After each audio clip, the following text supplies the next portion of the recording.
Vamos a dar comienzo entonces a esta epístola a los Hebreos, ¿no es cierto? Parte 1 de 4. Nosotros hicimos una fracción, diríamos, para poder ministrarla, ¿no es cierto? En 4 clases, en 4 Shabbat, de 3 versículos cada uno, de 3 capítulos cada parte, ¿no es cierto? Hoy vamos a abarcar desde la primera parte hasta el capítulo 3, desde el capítulo 1 al capítulo 3. En esta ocasión, primeramente, queríamos dar un poquito de contexto en cuanto a qué significa la palabra hebreos, ¿no es cierto?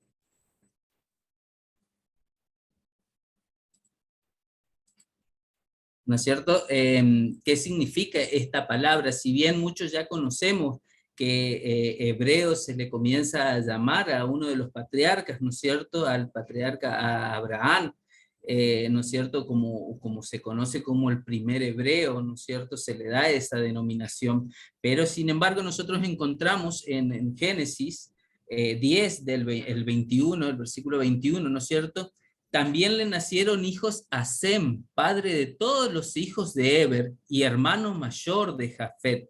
Miren cómo acá estamos leyendo parte de lo que es postdiluvio, diríamos, después del diluvio, ¿no es cierto? La historia después de Noé, donde Noé tiene 3 hijos, ¿no es cierto? Que se le conocen a Sem, Can y Jafet, ¿no es cierto? Y desde aquí ya comienza a decir esta palabra, diríamos, padre de todos los hijos de Eber. Esta palabra, Eber, en el Strong, ¿no es cierto? Lo encontramos con la de, diríamos, con la concordancia de Strong 5677, ¿no es cierto? Y su derivación viene de la concordancia 5676. Esta derivación justamente proviene significa a este lado, ¿no es cierto? Entonces ahí encontramos que también esta palabra viene de la derivación 5674, a la raíz de esta palabra sería la raíz abar, ¿no es cierto? Acompañar, raíz primaria, ¿no es cierto? De esta palabra Eber, de este nombre que había tenido de este hijo de Sem, ¿no es cierto? Pero a Sem se lo considera como padre de todos los hijos de Eber. Y desde aquí comienza esa definición, cruzar a esa palabra Eber, que le había puesto a su hijo, ¿no es cierto? Sem, viene de esta raíz, ¿no es cierto? Cruzar a, usado muy ampliamente de todas las transición, diríamos, literaria, específicamente cubrir. En la definición en Reina Valera es acompañar, adelantar, agravar, aerear, alejar, andar. Bueno, varias definiciones, ¿no es cierto? Pero quería llegar a la raíz, diríamos, que no es que, digamos, de ahí vemos la descendencia, ¿no es cierto?, de Sem, que llega hasta Abraham, ¿no es cierto? Esto es, está explicado en Génesis 11, del 10 al 26, donde va dando toda uno a uno cómo fueron la genealogía de Abraham, y dentro de esta genealogía tenemos a esa palabra Eber, diríamos que es un antecesor de Abraham. Pero ¿qué pasa? ¿Por qué lo conocemos como el primer hebreo si esta palabra ya tenía una raíz mucho antes de Abraham, ¿no es cierto? Y ahí encontramos en Génesis 14:13, y uno de los que le escaparon vino y se lo hizo saber a Abraham, el hebreo, que habitaba en el encinar de Mamre. Estamos hablando nos vamos a la historia de Lot, ¿no es cierto?, donde fue capturado quedó entre medio, atrapado entre la guerra de los reinos, ¿no es cierto? Entonces, Lot, que se había separado de Abraham, que sabemos que Lot era el sobrino de Abraham, viene se escapa de esa guerra un siervo de Lot y va y le anuncia a Abraham, lo llama, le dice, va y le pide ayuda, ¿no es cierto? Y lo llama por primera vez, diríamos, Abraham el hebreo. Pero ¿por qué se le denominaba el hebreo? Porque sabemos perfectamente que Abraham, si bien vamos a ver que Abraham cruzó el Éufrates, pero más allá de esa cruce que él hizo, la raíz es más profunda, porque Abraham se había separado de lo que es su padre en este momento, se había separado y había hecho una vida totalmente distinta a la que venían haciendo sus antecesores. Sabemos que Taré tenía muchos ídolos, mucha idolatría en su casa por distintos libros, ¿no es cierto?, que van conjunto con la Torá, con la enseñanza, ¿no es cierto?, que es el libro de ayer, donde nos muestra, donde encontramos en su escritura que Taré tenía muchos ídolos y Abraham los había roto, ¿no es cierto? Entonces Abraham, más que hebreo, más que cruzar, es más profunda la palabra, sino que se había separado de ese politeísmo que tenía sus familiares. De toda esa idolatría, aparte de cruzar literalmente el Éufrates, era un hombre apartado, había sido visto con buenos ojos al Eterno, y el Eterno le había prometido, le había dicho que salga, que se separe de su padre, y él fue obediente, ¿no es cierto? Por causa de esto, él le da, digamos, lo reconoce como justo a Abraham. Entonces, acá estamos queriendo definir más que nada la palabra esa hebreos para tratar de interpretar y entender esta carta, ¿no es cierto?, con un poco más de profundidad, porque sabemos, diríamos, eh, que justamente que esta carta va dirigido más que nada a los herederos de la promesa. ¿De qué promesa? De la cual la encontramos, diríamos, la que habla Rav Shaul, ¿no es cierto?, en la carta de los Gálatas 6 al 9, el pacto de Elohim con Abraham. Así Abraham creyó a Elohim y le fue contado por justicia. Sabed, por tanto, que los que son de fe, estos son hijos de Abraham. Y la escritura proveniendo de Elohim había justificar por la fe a los gentiles. Dio de antemano la buena nueva a Abraham, diciendo: en ti serán benditas todas las naciones, de modo que los de la fe son bendecidos con el creyente Abraham, los de la emuná, los que obedecen a la palabra del Eterno, ¿no es cierto?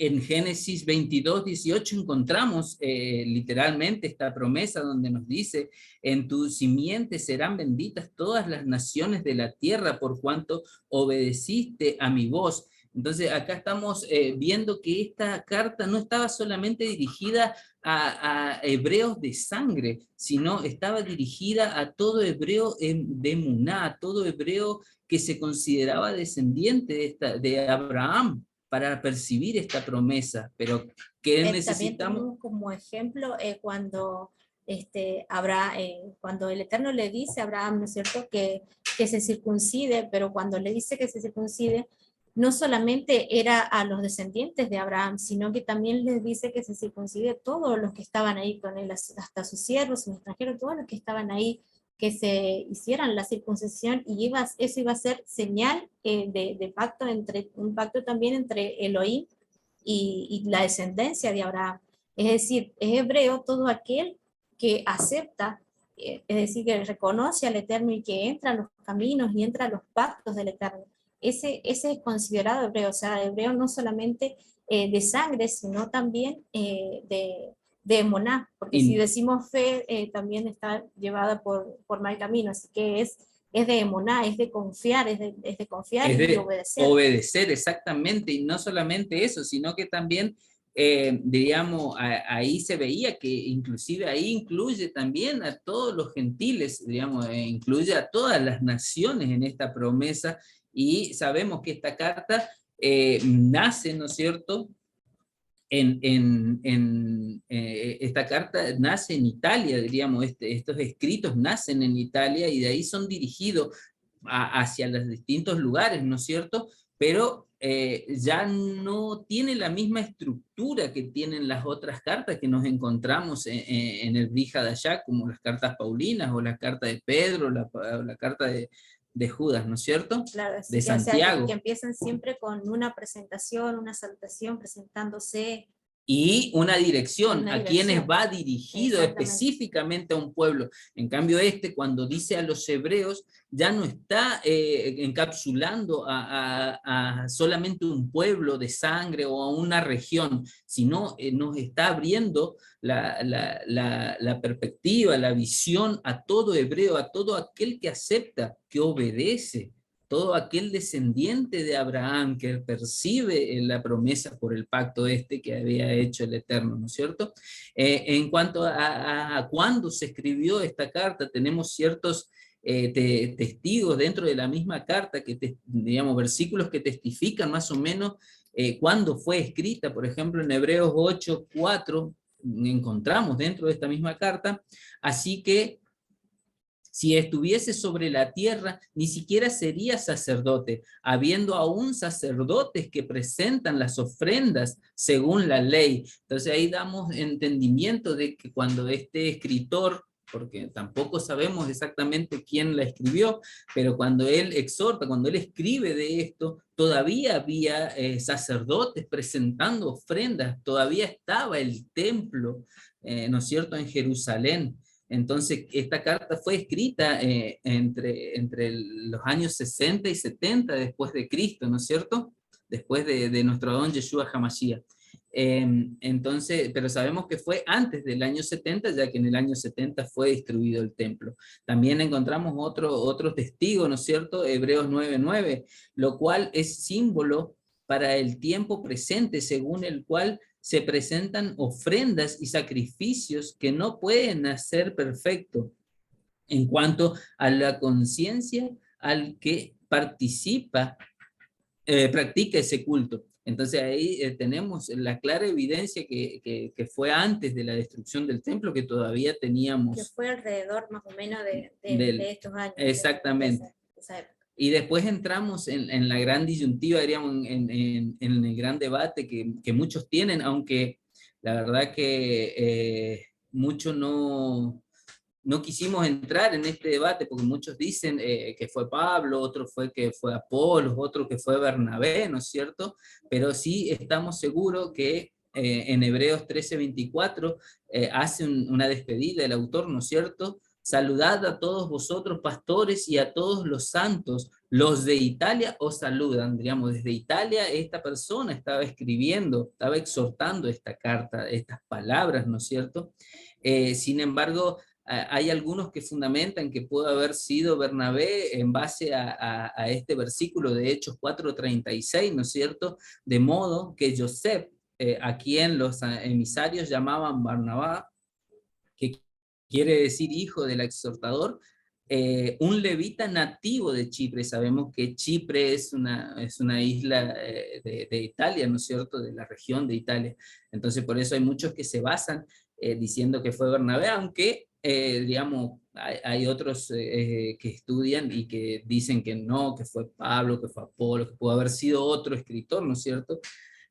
Pero sí estamos seguros que esta persona, la que escribe, tenía un estrecho contacto con el apóstol Rab Shaul, tenía un estrecho contacto con todos los que enseñaban en ese momento, todos los del camino, justamente quienes exhortaban la palabra, porque habla cosas muy parecidas a lo que dice Pedro. Y un amplio conocimiento de Torá tenía, o sea, porque ya vamos a ver en el estudio cuánto cita varias veces la Torá. Sí, es constante, diríamos, citar esta persona, y no solamente eso, sino que tenía un amplio conocimiento en cuanto al sacerdocio, ¿no es cierto? Por eso se considera, algunos toman a Bernabé como el posible autor, ya que él era el levita también. Así que él tenía un amplio conocimiento en cuanto al sacerdocio, porque en toda la comparación que él va haciendo de las escrituras, se nota perfectamente que tiene un amplio conocimiento sobre los rituales sacerdotales, ¿no es cierto?, que se hacían en ese momento. Y tenemos bien en cuenta que como al principio la carta no tiene una presentación más digamos, tiene una despedida, de la cual consideramos que es una carta, ¿no es cierto? Pero al principio, cómo arranca la carta, cómo comienza el escritor, más tiene un propósito de sermón, ¿no es cierto? ¿Y cuál es el propósito del sermón? El propósito es enseñar a enseñar uno o más textos de la palabra, ¿no es cierto?, para que crezcan más creyentes. Digamos, esta persona trata de convencer, de exhortar para que las personas se afiancen y crezcan en fe, crezcan en emuná, según la palabra, ¿no es cierto? En Hebreos 13:22 encontramos que es justamente la parte de la despedida. Os ruego, hermanos, que soportéis las palabras de exhortación, pues os he escrito brevemente. Digamos, esta persona estaba dando claramente a entender al final, cuando se despide, ¿no es cierto?, que lo que iba a hacer es una exhortación, es no dejarnos olvidar de las cosas, es recordarnos, así como ya lo estudiamos anteriormente en las cartas de Pedro. Pedro también hacía esto. Pedro, ¿qué era lo que decía? Digamos, en sus cartas era para no dejarnos, en la segunda más que nada, no olvidarnos de la promesa, no olvidarnos de Yeshua, no olvidarnos de las palabras que encontramos en la Torá, ¿no es cierto? Bien, bueno, ahora sí vamos a comenzar con la carta, con el estudio de esta primera parte que hemos escogido para este cierre de Shabbat, ¿no es cierto? Bien, vamos a avanzar en este capítulo 1 hasta el versículo 4. Elohim ha hablado por su Hijo. Elohim, habiendo hablado muchas veces y de muchas maneras en otro tiempo a los padres por los profetas, en estos postreros días nos ha hablado por el Hijo, a quienes constituyó herederos de todo y por quien asimismo hizo el universo, el cual siendo el resplandor de su gloria y la imagen misma de su sustancia, y quien sustenta todas las cosas con la palabra de su poder, habiendo efectuado la purificación de nuestros de nuestros pecados, por medio de sí mismo se sentó a la diestra de la majestad en las alturas, hecho tanto superior a los ángeles, cuanto heredó más excelente nombre que ellos, es decir, más superior que los ángeles. ¿A quién se está refiriendo? ¿A quién está apuntando en esta primera parte? Está apuntando, ya muchos se habrán dado cuenta, pero se está refiriendo a nuestro Adón Yeshua, ¿no es cierto? Que vamos a ver que él es quien estuvo y por medio de él fue quien creó todas las cosas. Vamos a ver en Jeremías 32:17 dice su palabra. Oh Señor, Yud He, he aquí, tú hiciste el cielo y la tierra con tu gran poder y con tu brazo extendido, ni hay nada que sea difícil para ti. ¿Quién es ese brazo? ¿Con quién? Ese brazo es Yeshua, por medio de quién hizo todas las cosas, por medio de Yeshua. Ya lo veíamos en lo que fue la segunda carta de Pedro, cuando Marcelo nos explicaba con respecto a la palabra, que por medio de su palabra Elohim creó todas las cosas. ¿Quién es su palabra? Su palabra es Yeshua, es decir, yo no puedo existir, mi palabra, mi voz no existe si yo no existo, es decir, él representa, es la imagen visible de nuestro Elohim, ¿no es cierto? Bien, en Juan 1, del 1 al 2, dice, en el principio era el verbo, y el verbo era Elohim, justamente lo que les decía, y el verbo era con Elohim, este era en el principio con Elohim. Sabemos que él está desde el principio, y tenemos mucha evidencia de todo esto, de que él está desde el principio de la creación. En Génesis encontramos, a ver, voy a buscar un poquito, pero en Génesis, en el versículo 3, nos dice su palabra, dice, entonces dijo Elohim que haya luz, es decir, por medio de su palabra, él creó todas las cosas. Él está desde el principio, y aquí en Juan, en el capítulo 1 de Juan, nos explica que Él es el verbo. ¿Quién era el verbo? Sabemos que el verbo es Yeshua, el verbo es hecho carne, es Yeshua. Por medio de Él hizo toda la creación, la palabra de Elohim, es la palabra de Elohim, y por medio de Él creó todas las cosas. Vamos a ver que también lo tenemos, se hace presente, se hace manifiesto y nos aparece en la Biblia, sale en la Biblia como el ángel de Yod-Heh-Vav-Heh. En varios estudios ya vimos que el ángel de Yod-Heh-Vav-Heh se está refiriendo a nuestro Elohim, se está refiriendo a Yeshua, y sabemos que es la imagen visible de nuestro Elohim. Vamos a ver que en Jueces, si quieren anotarlo.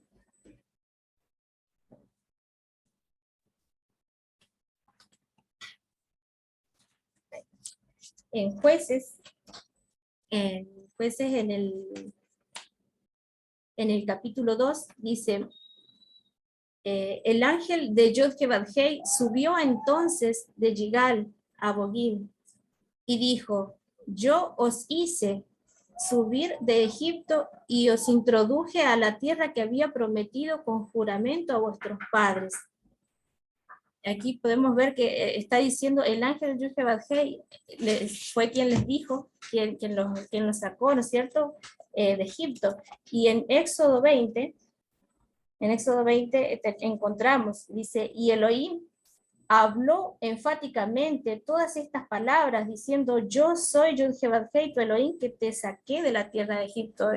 Aquí podemos ver y comprobar que con estos dos versículos podemos ver y comprobar que es la imagen Que es Yeshua. Que es Yeshua, ¿no es cierto?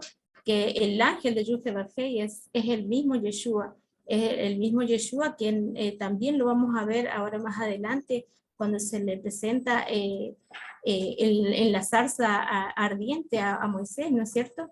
Cuando se presenta de diversas formas, de distintas formas, ¿no es cierto? Pero es la misma presencia de nuestro Elohim. Lo vemos también cuando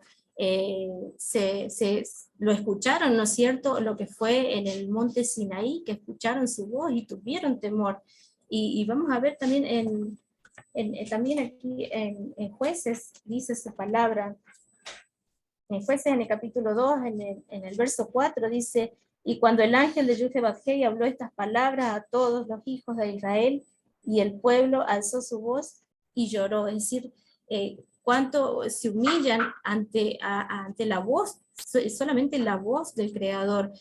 Aquí, como podemos ver también, cuando escucharon la voz en el monte Sinaí, tuvieron temor, tuvieron miedo, y le dijeron a Moisés, no, habla tú con Elohim, porque nosotros tenemos miedo a ser destruidos, tenían miedo de la presencia. También podemos encontrar también la presencia, lo que nos exhortaban, ¿no es cierto?, en las anteriores enseñanzas, que la nube, ¿no es cierto?, lo que es la nube, la columna de fuego que estaba en el tabernáculo, también representa a nuestro Elohim, también representa que es la imagen, es la presencia, es Yeshua mismo.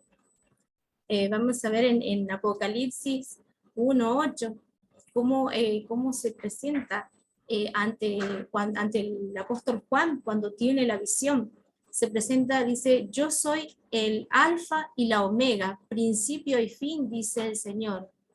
Dice, el que soy, el que era y el que ha de venir, el Todopoderoso. Cuando dicen el alfa y la omega, sabemos que está en griego, ¿no? Está utilizando la primera letra del alfabeto griego y la última letra de lo que es el alfabeto griego, pero si lo pasamos en hebreo sería el Aleph y la Ta, la primera y la última letra. El principio y el fin de todo. Hebreo, exactamente, es el Aleph y la Ta, es el principio y el fin de todo. Es más, aquí mismo en este mismo versículo de Apocalipsis luego lo explica, es el principio y fin de todo. Él es el Señor, él es el que va a seguir, va a pasar los cielos, la tierra va a pasar y Él va a seguir.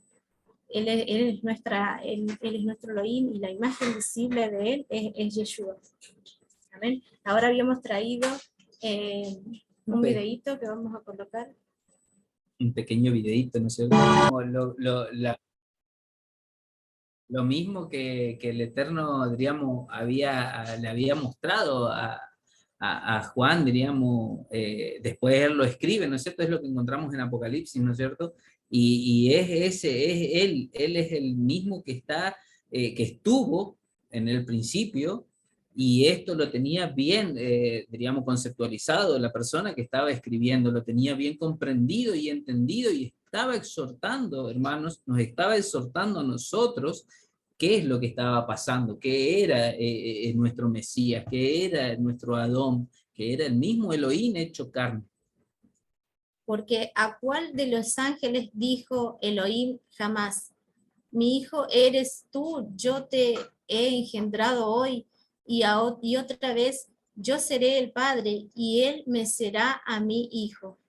Y otra vez, cuando introduce el primogénito en el mundo, dice, adórenle todos los ángeles de Elohim. Ciertamente de los ángeles dice, el que hace a sus ángeles espíritus y a sus ministros llama de fuego. Mas del Hijo dice, tu trono, oh Elohim, por el siglo del siglo, cetro de equidad es el cetro de tu reino. Has amado la justicia y aborrecido la maldad, por lo cual te ungió Elohim, el Elohim tuyo, con óleo de alegría más que a tus compañeros. Amén, y acá él está trayendo justamente palabra de los salmos, esta persona que estaba exhortando con los salmos, porque en el Salmo 2, el versículo 7 encontramos, yo publicaré el decreto. Yud-Het Bat-Hei me ha dicho, mi hijo eres tú, yo te engendré hoy. En Primera de Crónicas, ¿no es cierto? 17:3 encontramos, yo le seré por padre y él me será por hijo, y no quitaré de él mi misericordia, como la quité de aquel que fue antes de mí. En Lucas 2:13-14 encontramos, y repentinamente apareció con el ángel una multitud de las huestes celestiales que alababan a Elohim y decían, gloria a Elohim en las alturas y en la tierra paz, buena voluntad para con los hombres. Acá yo justamente traje esta pequeña pedacito, ¿no es cierto?, de Lucas, ¿no es cierto?, para hacer referencia a lo que dice la Escritura, ¿no es cierto?, donde dice que los ángeles, adórenle todos los ángeles de Elohim. Justamente en el versículo 6 de Hebreos dice eso, estaba diciendo lo mismo. Y estaba diciendo ese momento donde nace nuestro Adón Yeshua HaMashiach, donde el ángel va y avisa a los pastores que estaban pastoreando, ¿no es cierto?, en los montes cerca de la región, que había nacido este niño, ¿no es cierto? Y cuando se retira el ángel, después de decirle estas palabras a los pastores ven esto, ven toda la gloria, ven todos los ángeles cantando detrás de aquel ángel que había traído la noticia, ¿no es cierto? De aquel malach que había traído la noticia, aquel mensajero que había traído la noticia del nacimiento de nuestro Adón Yeshua. Y acá la persona que está exhortando en la carta está diciendo eso justamente. Y más allá de eso nos está diciendo, por ejemplo, en el Salmo 104:4 encontramos, el que hace a los vientos sus mensajeros y a las flamas de fuego sus ministros, ¿no es cierto? Justamente esto tenemos que tener muy presente. Elohim, Yeshua, nos ha dado ese favor, nos ha dado esa flama de fuego. Nosotros somos sus ministros, y lo está diciendo tanto en la palabra en hebreo como en el Salmo, ¿no es cierto?, que le dio toda gloria y honra a ese hijo que había nacido. En el Salmo 45:6-8 encontramos, tu trono, oh Elohim, es eterno y para siempre, cetro de justicia es el cetro de tu reino. Has amado la justicia y aborrecido la maldad, Por tanto, te ungió Elohim, el Elohim tuyo, con óleo de alegría más que a tus compañeros, mirra, aloe y casia. Exaltan todos tus vestidos, desde palacios de marfil te recrean.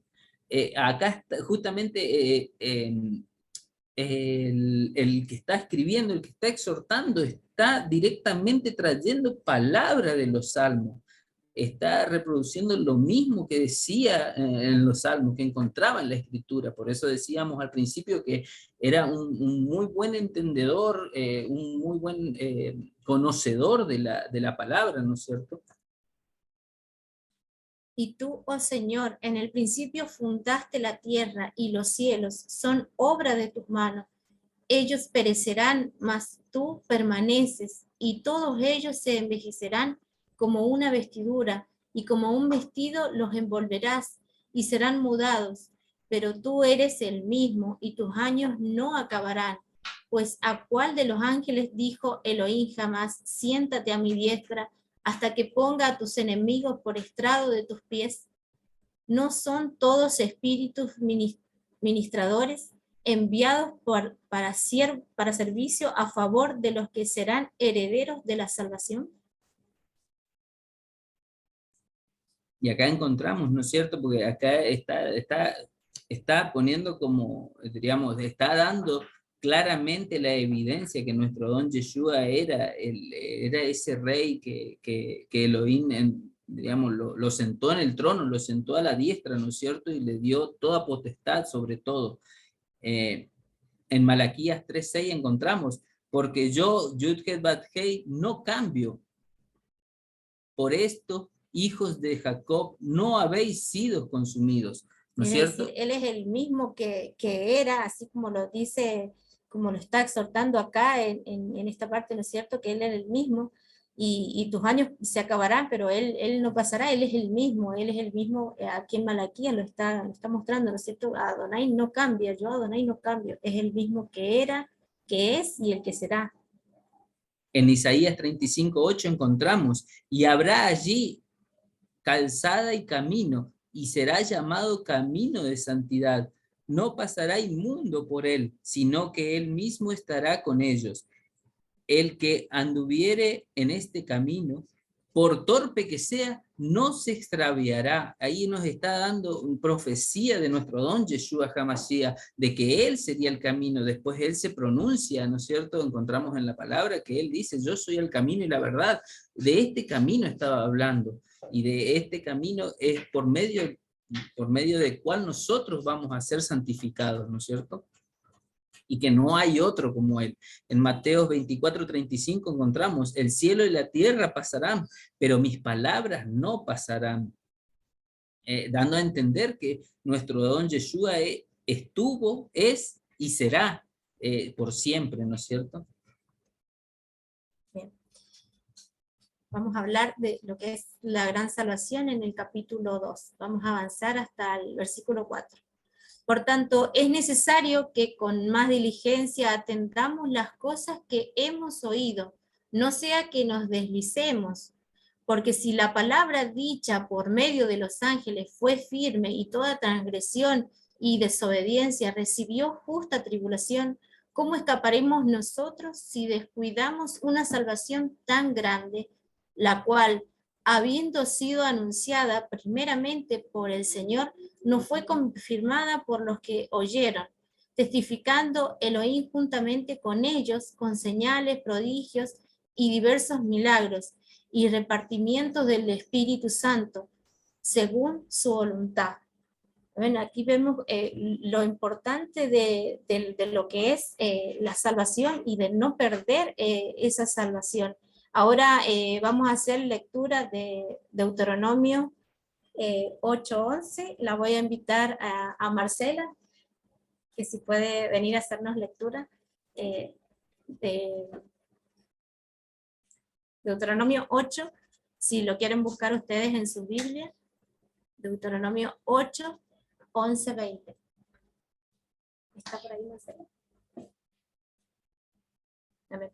Bueno, vamos a ver aquí lo importante que es descuidar, porque muchas veces se nos ha engañado y se nos ha dicho, no, somos salvos solo por gracia, solo por fe, no tenemos que guardar nada, que la Torá ha sido abolida, que ya no tenemos que guardar los mandamientos porque en el Antiguo Testamento Elohim era malo, y en el Nuevo Testamento ahora ya es más bueno, ahora lo muestran como si fuese un Elohim, no sé, hippie, todo es paz y amor, y vamos a ver que esto no es así.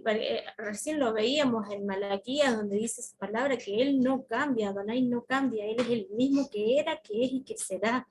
Y vamos a ver lo peligroso y que es descuidar en nuestra salvación, porque hemos sido llamados, estamos en este camino, y qué peligroso que descuidemos esta gran porque es una gracia, la salvación que recibimos por medio de él es la gracia, ¿no es cierto? Pero no tenemos que descuidarla, no tenemos que desviarla. Vamos a hacer lectura de Deuteronomio 8, del 11 al 20. Palabra del Eterno. Tenga cuidado de no olvidarse de Yud-Heh-Vav-Heh su Elohim por no obedecer sus mitzvot, estatutos y juicios que yo les estoy ordenando hoy. De lo contrario, después que hayan comido y estén satisfechos, edifiquen casas y vivan en ellas y hayan multiplicado sus manadas, rebaños, plata, oro y todo lo demás que posean, ustedes se ensoberbezcan utilizando a Yud-Heh-Vav-Heh su Elohim, quien los sacó de la tierra de Misraim, donde vivían como esclavos. ¿Quién los guió por el vasto temible desierto con serpientes venenosas, escorpiones y suelo sediento y sin agua? ¿Quién sacó agua de la roca para ustedes? ¿Quién los alimentó en el desierto con maná desconocido a sus padres, todo el tiempo humillándolos y probándolos para hacerles el bien al final? Pensarán para sí, mi propio poder y fuerza de mi propia mano me han dado esta riqueza. No, ustedes recordarán a Yud-Heh-Vav-Heh su Elohim, porque es él quien les está dando el poder para adquirir riqueza, para confirmar su pacto, el cual juró a sus padres, como está sucediendo hoy. Si ustedes se olvidan de Yud-Heh-Vav-Heh su Elohim, siguen a otros dioses y los adoran, yo llamo al cielo y a la tierra de testigos, hoy contra ustedes, que ustedes ciertamente perecerán. Ustedes perecerán así como las naciones que Yud-Heh-Vav-Heh está causando perecer delante de ustedes, porque no habrán escuchado la voz de Yud-Heh-Vav-Heh su Elohim. Amén. Amén. Amén. Aquí podemos ver, ¿no es cierto?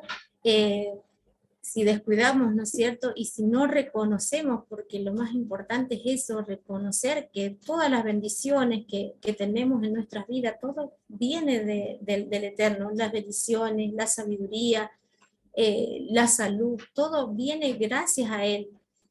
Si olvidamos todo esto y vamos en pos de nuestras propias concupiscencias, nos vamos a desviar y vamos a perder lo que es la salvación, porque muchos dicen, no, La salvación no se pierde, muchos cuantos profesan, ¿no es cierto? No, esa ya es por gracia, nosotros la recibimos por gracia, pero eso no nos autoriza al libertinaje, no nos autoriza a tomar esa gracia como libertinaje o como o sin cuidado, como nos deja encargada la palabra, justamente, acá lo decía, lo está exhortando en hebreo y en, diríamos, lo que nos decía en Deuteronomio, el mismo Elohim, diríamos, que nos exhortaba a tener cuidado, a ser diligentes de la palabra, a ser diligentes de los misbot que Él nos había dejado, que no es que porque tengamos la salvación por gracia, ¿no es cierto?, vamos a hacer de nuestras vidas cualquier cosa, sin importar, porque ya, bueno, la sangre de Yeshua nos salvó, ya estamos libres de todo pecado porque fue clavado en el madero. No,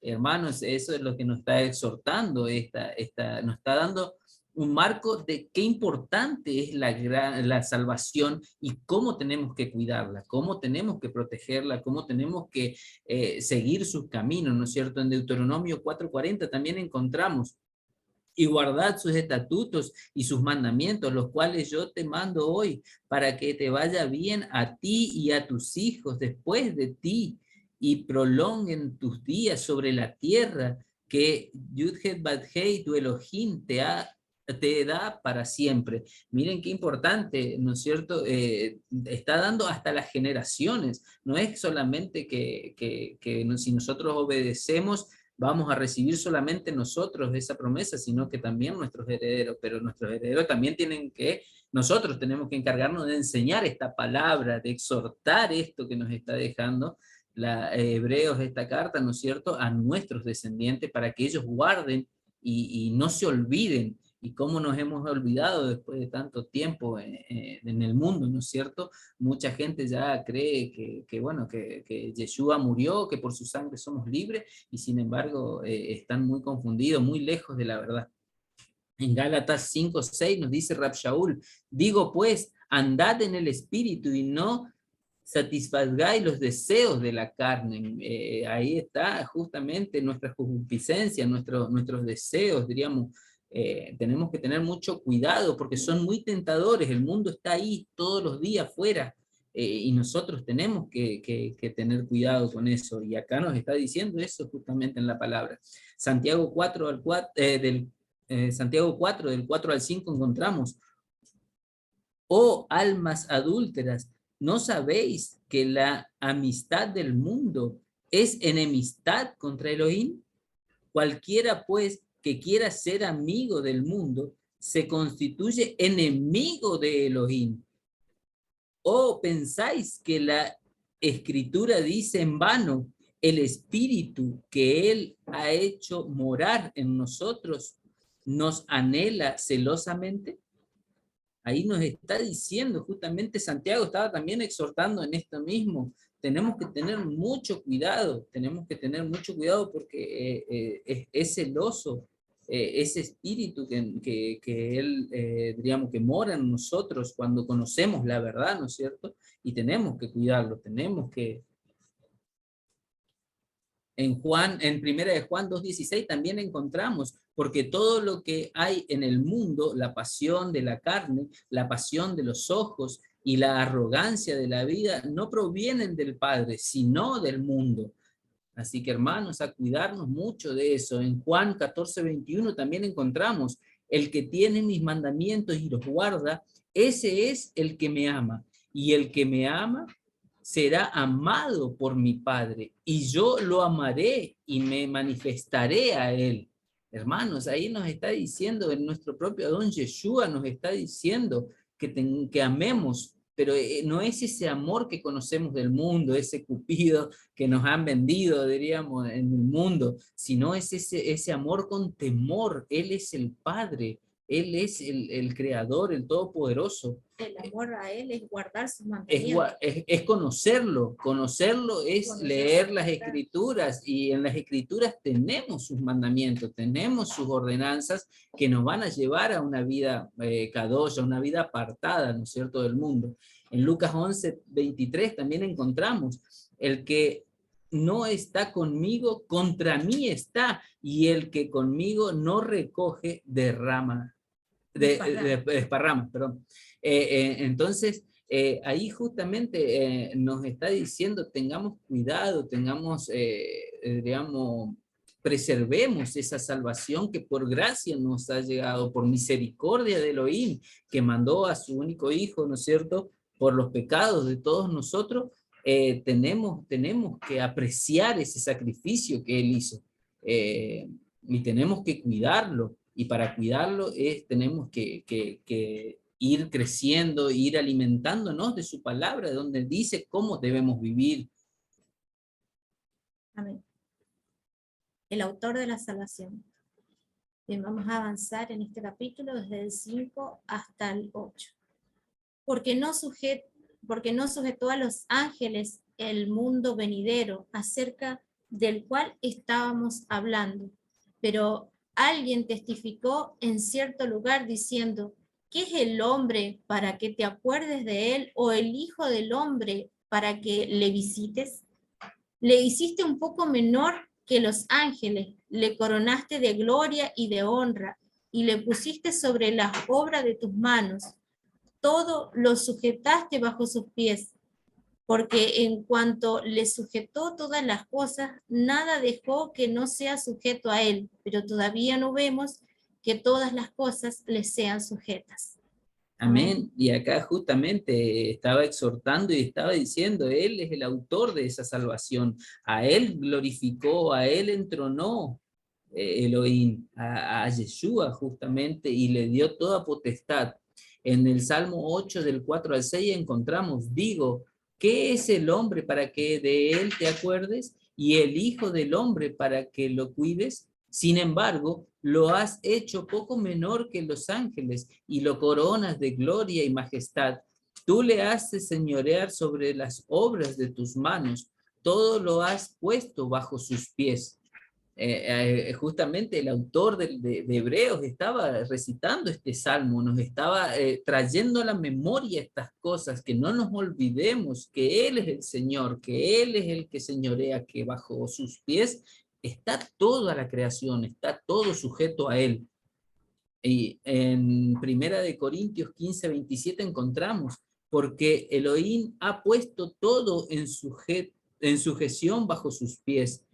Pero cuando dice que todas las cosas le están sujetas, es evidente que se exceptúa aquel que ha sometido a él todas las cosas. Digamos, nos está exhortando, el mismo Pablo está escribiendo a los Corintios, ¿no es cierto? Dando a entender que todo está sujeto a él, pero que todavía no han pasado estas cosas. Efesios 1 del 22 al 23. Y todo sometido bajo sus pies, y a él lo dio por cabeza sobre todas las cosas de la iglesia, la cual es su cuerpo, la plenitud de aquel que lo lleva todo en todo.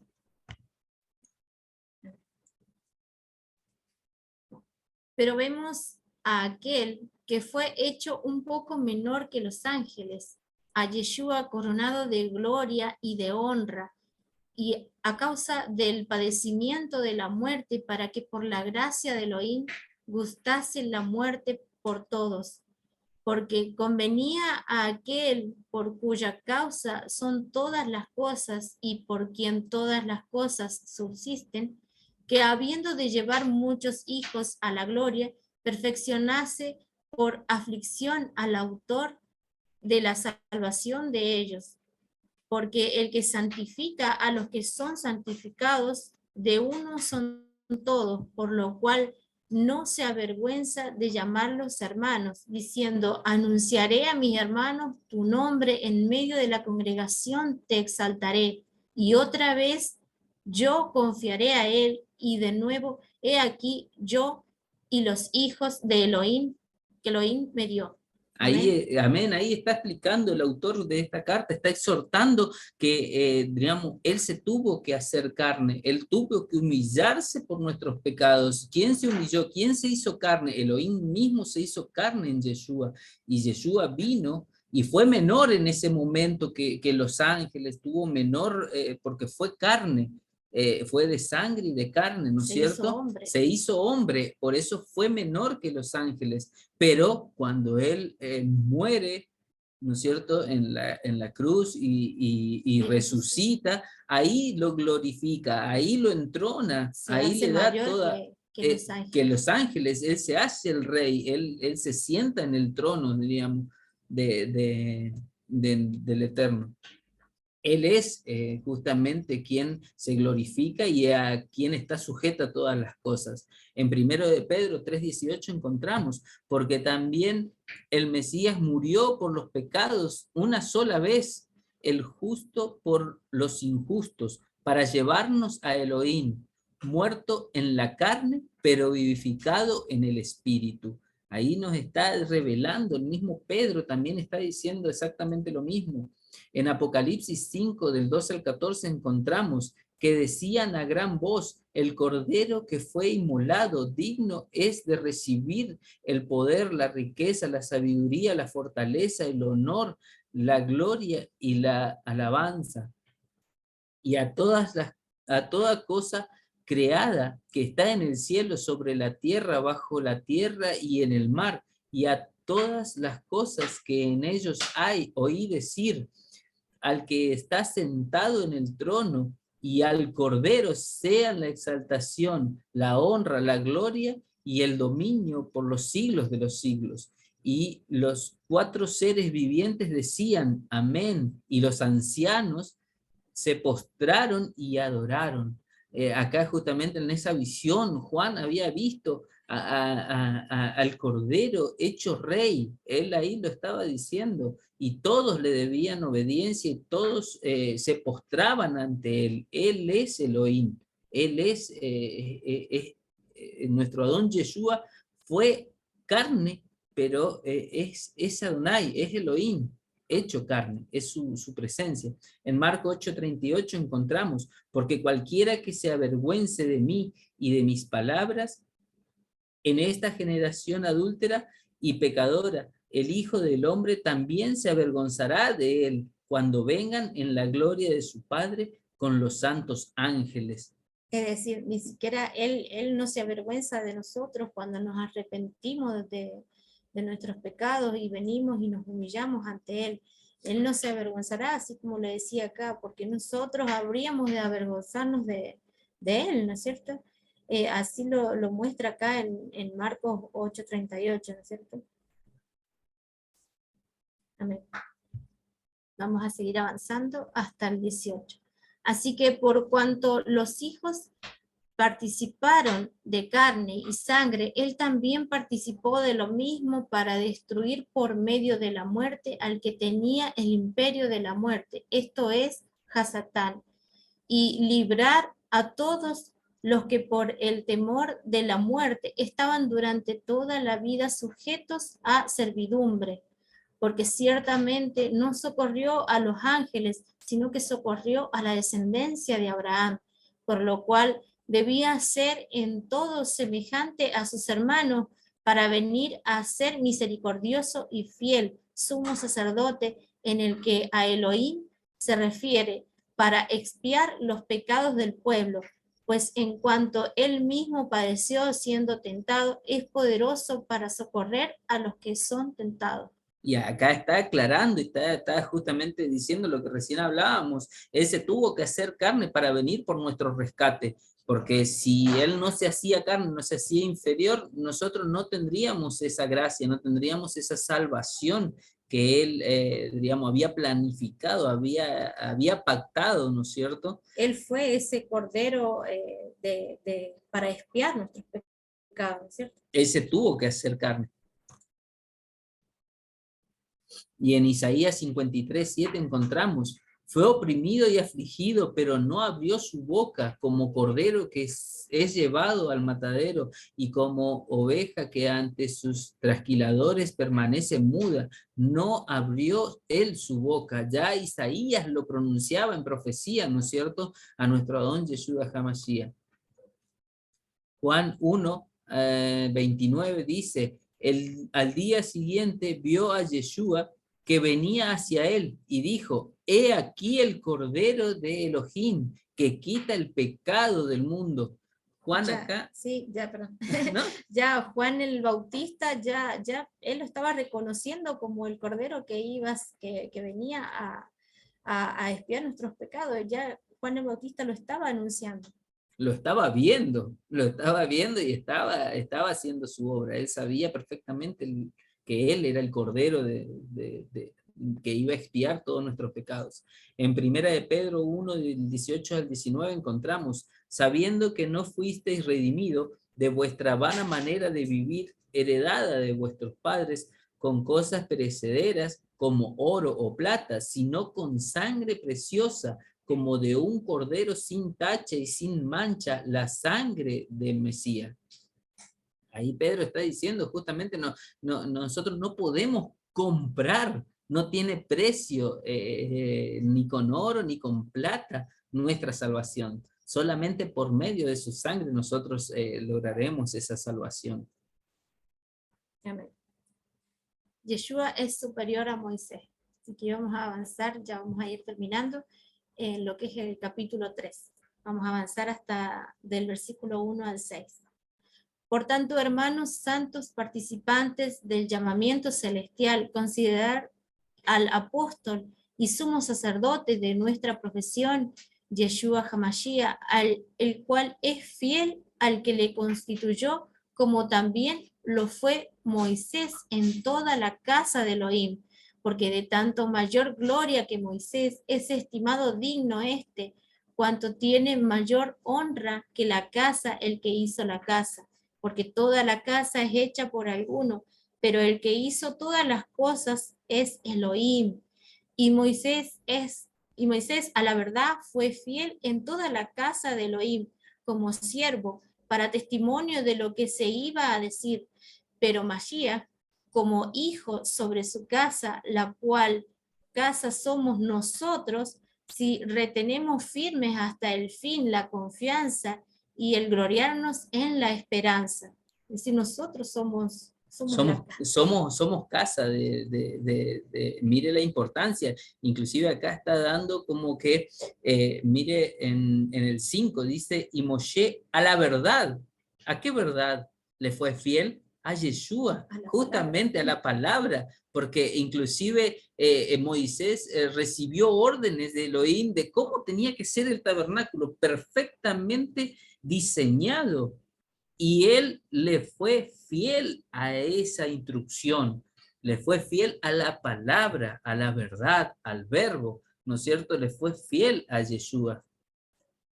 En Números 12, del 7 al 8 encontramos, no ocurre así con mi siervo Moshe, que es fiel en toda mi casa. Boca a boca habló con él en visiones, pero sin enigmas. Y él contempla la apariencia de Yud-Heh-Vav-Hei. Mire la importancia de este siervo de Moshe, ¿no es cierto? Pero, ¿quién es Yeshua? Sino la palabra misma. ¿Cómo no entender que justamente Yeshua es superior a Moshe, ¿no es cierto? Que Moshe fue un siervo y Yeshua es ese tabernáculo, es el dueño de la casa, ¿no es cierto? Y Moshe fue un siervo de esa casa. En Deuteronomio 7, 7 del 8 al 9 encontramos, más porque el Señor os amó y guardó el juramento que hizo a vuestros padres, el Señor os sacó con mano fuerte y os redimió de casa de servidumbre, de la mano de Faraón, rey de Egipto. Reconoce pues que el Señor tu Elohim es Elohim, el Elohim fiel, que guarda su pacto y su misericordia hasta 1000 generaciones con aquellos que le aman y guardan sus mandamientos. ¿No es cierto? Y en Romanos 4, del versículo 21 encontramos, y estando plenamente convencidos de lo que Elohim había prometido, poderoso era también para cumplirlo. Digamos que justamente estaba explicando de que la promesa traspasa todas las generaciones, traspasa todas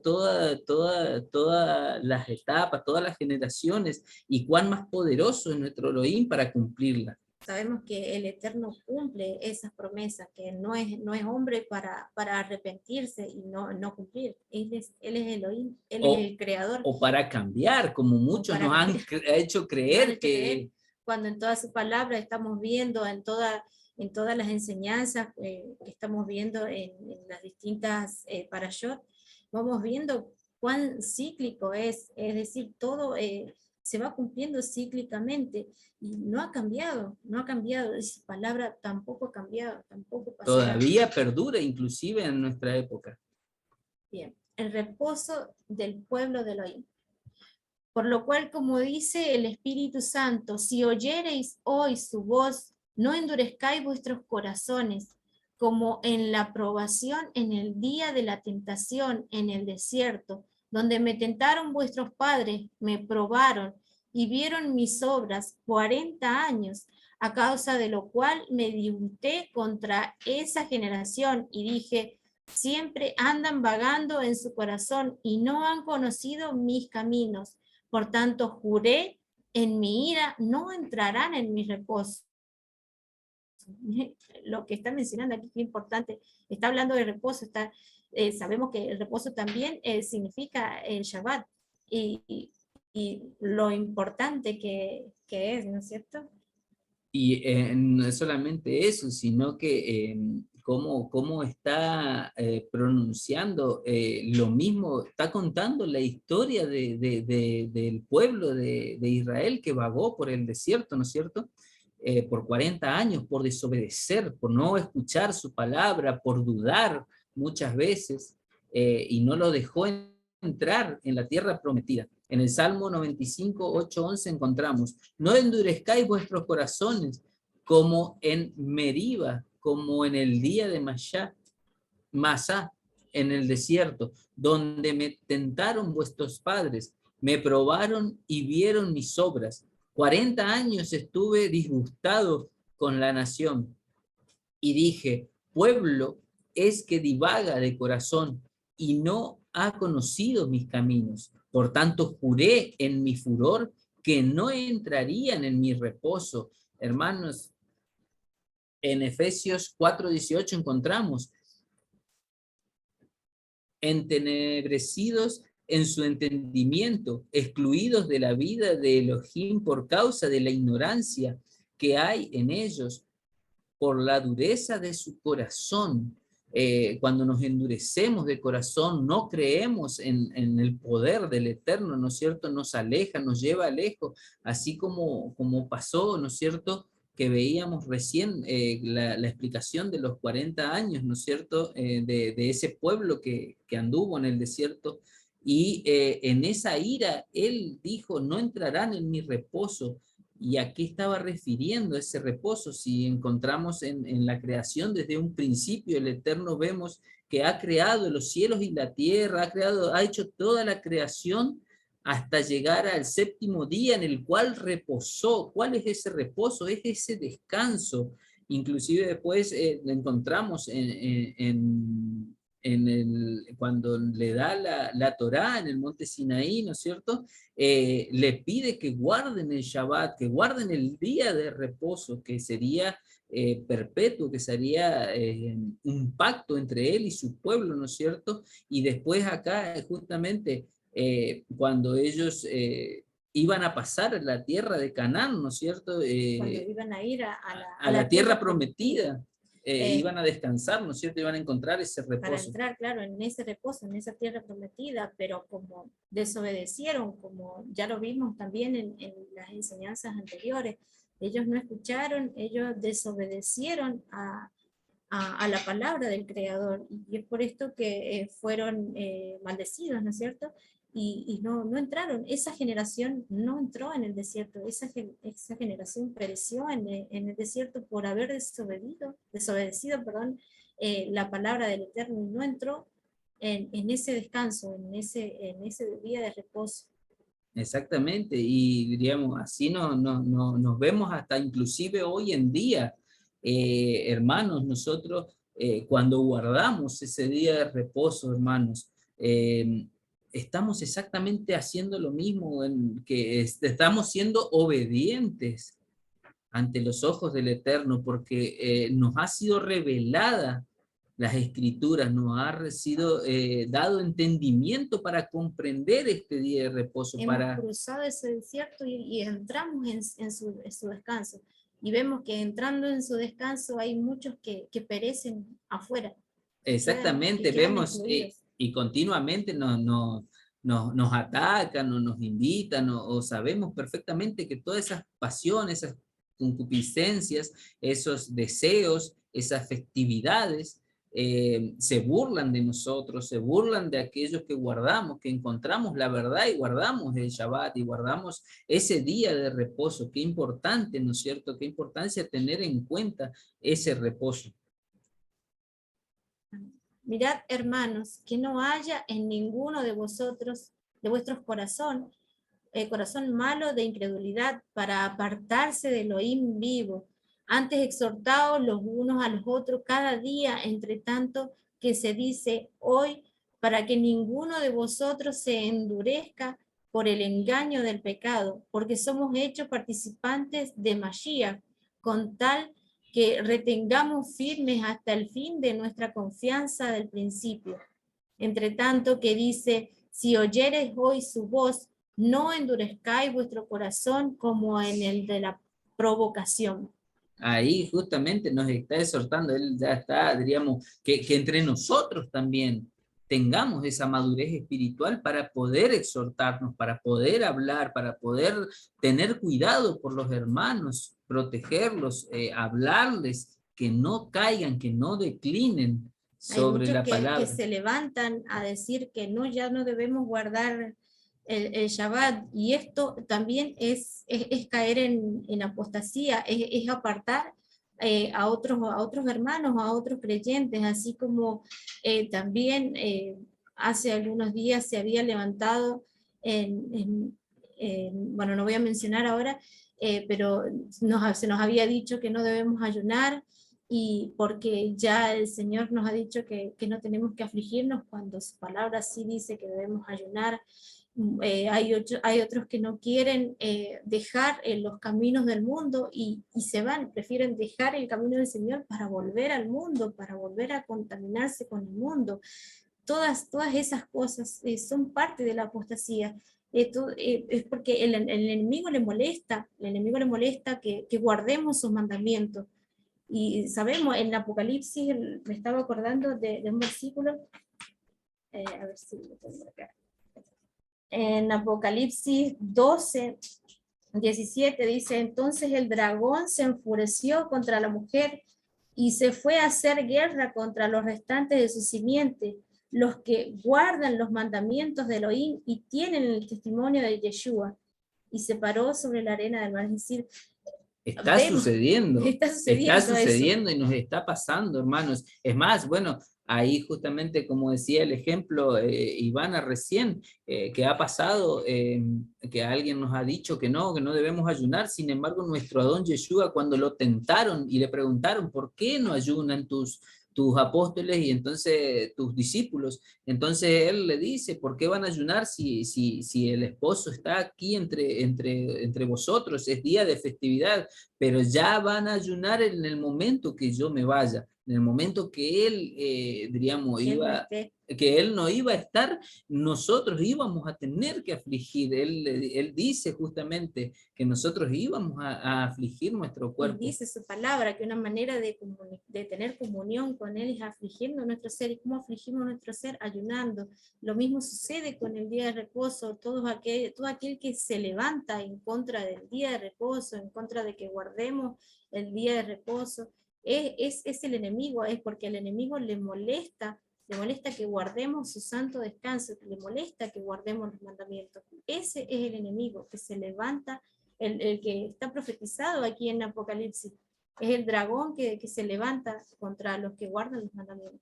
En Proverbios 28:14 encontramos, cuán bienaventurado es el hombre que siempre teme, pero el que endurece su corazón caerá en el infortunio, ¿no es cierto? ¿Y de qué temor es ese? Justamente es ese temor de conocer a Elohim, de entrar en sus caminos, de entrar en sus pactos, ¿no es cierto?, que nos ha dejado en las Escrituras. En Zacarías 7:12 encontramos, y endurecieron sus corazones como el diamante, para no oír la ley, ni las palabras del Señor de los ejércitos. Habían enviado por su espíritu. Por medio de los antiguos profetas vino, pues, gran enojo de parte del Señor de los ejércitos. Miren cómo ya en aquel momento sucedía y sigue sucediendo exactamente lo mismo. La gente por no quedar mal con alguien, por no hacer alguna cosa que le moleste a los demás, por ahí a veces nos deslizamos, nos ablandamos y nos tentamos en ese mundo, en esas cosas, ¿no es cierto?, mundanas. Segunda de Pedro 3:17 nos encontramos, por tanto, amados, sabiendo esto de antemano, estad en guardia, no sea que arrastrados por el error de hombres libertinos, caigáis de vuestra firmeza. Mire qué tan tentador es el mundo que Pedro nos exhorta, así como nos está exhortando esta persona que nos está escribiendo en la carta esta, ¿no es cierto? Que tengamos cuidado porque el mundo es muy tentador. En Proverbios 4:26 encontramos, fíjate en el sendero de tus pies y todos tus caminos serán establecidos. Fíjate, quiere decir ponte firme en el sendero de tus pies. ¿Cuál es el sendero? Ya lo decía en los Salmos, encontramos, tu lámpara es sendero a nuestros pies, tu lámpara es luz a nuestros pies, perdón. ¿Y quién es el sendero? Es la Torá, es andar en sus estatutos. Sabemos que cuando guardamos sus mandamientos, cuando cumplimos con la Torá es un cerco protector para nosotros. Amén. Ya vamos terminando, del 16 al 19, palabra del Eterno.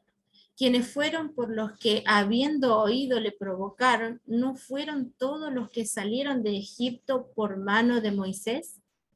¿Y quienes estuvo él disgustado 40 años, y con quienes él estuvo disgustado 40 años, no fue con los que pecaron, cuyos cuerpos cayeron en el desierto, y quienes juró que no entrarían en su reposo, sino aquellos que desobedecieron, y vemos que no pudieron entrar a causa de la incredulidad.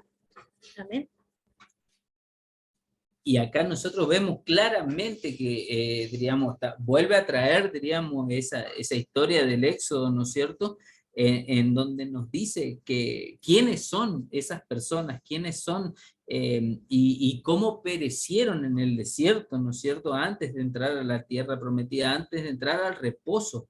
En Éxodo 31, del 12 al 17, encontramos, y habló el Señor a Moshe diciendo, habla pues tú a los hijos de Israel diciendo, de cierto guardaréis mis días de reposo, porque esto es una señal entre yo y vosotros por todas vuestras generaciones, a fin de que sepáis que yo soy el Señor que os santificó.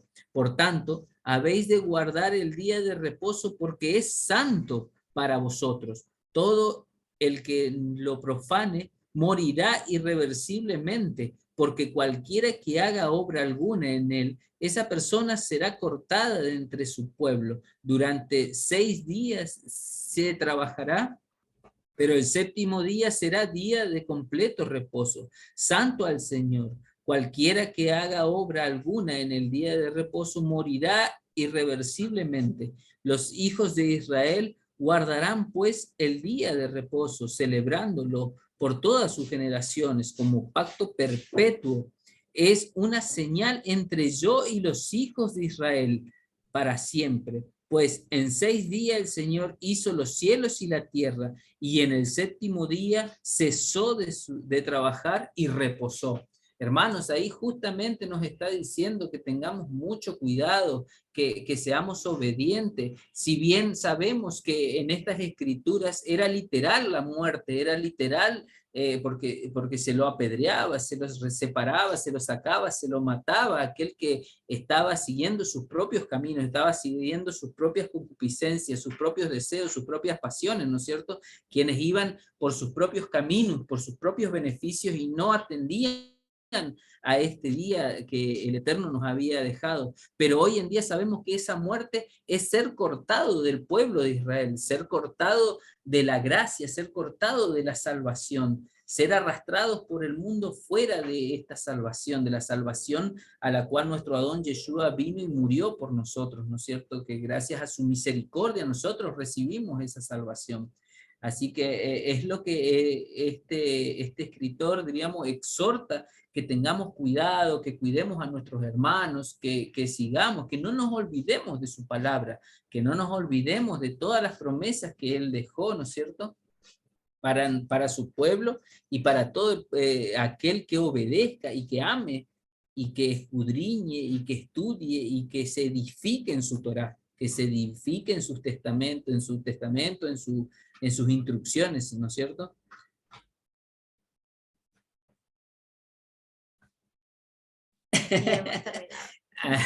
Amén. Y así damos por concluido la primera parte de este gran libro, ¿no es cierto?, de esta carta, de esta exhortación que nos trae este libro de Hebreos, ¿no es cierto?, donde nos pone a pensar y a ponernos diligentes en la palabra, a tratar de seguir estudiando, seguir aprendiendo, exhortándonos los unos a los otros sin temor, porque así como bien lo explica, la gracia puede ser, diríamos, esa salvación la podemos perder si nosotros nos deslizamos, si nos corremos del camino verdadero, si nos corremos de sus estatutos, de su Torá, ¿no es cierto? Si nos dejamos caer, o sea, si caemos en tentación, si nos dejamos desviar, si nos desviamos, porque está muy, es muy tentador, el mundo es muy tentador. Amén. Si algún hermanito tiene alguna pregunta, puede levantar.